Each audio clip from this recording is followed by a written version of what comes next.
Hello and welcome to Better Biz. I have with me today Stephen Thomas, who runs an accounting firm with a difference. Not only does he offer business services, but he's an expert in the crypto space. Stephen, thanks for joining us.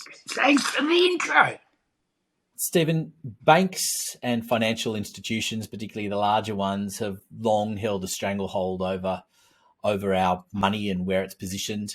Now we're talking about decentralized finance. Tell me a little bit more about that industry and how it is really shifting the way we operate. The decentralised finance industry as such, you've got the investment angle of it and the lending angle of it.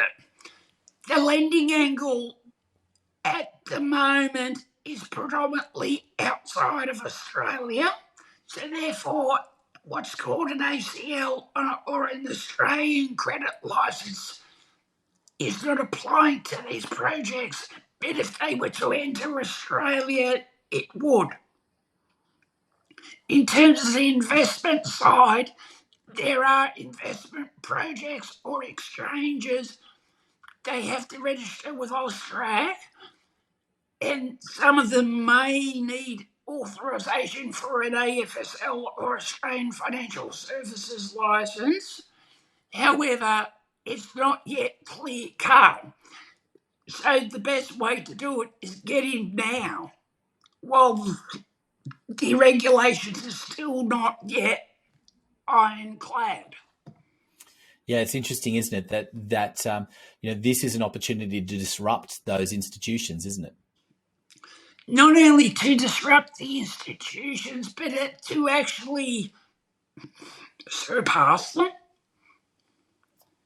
Yeah, and it's interesting, isn't it, when you think about it, that I guess some of these institutions have started to go on the back of the ideas that have been brought forward by this technology. You know, electronic wallets is a good example, isn't it? Because these days we think about it and, we all have our equivalent of our net banks or our wallets on our phones that carry all of our various cards. But that's just, that's almost on the tail end of what is being authorized by these other institutions. Well, there are some wallets that are not only just your humble Apple or Google wallet, but they're actually proper businesses.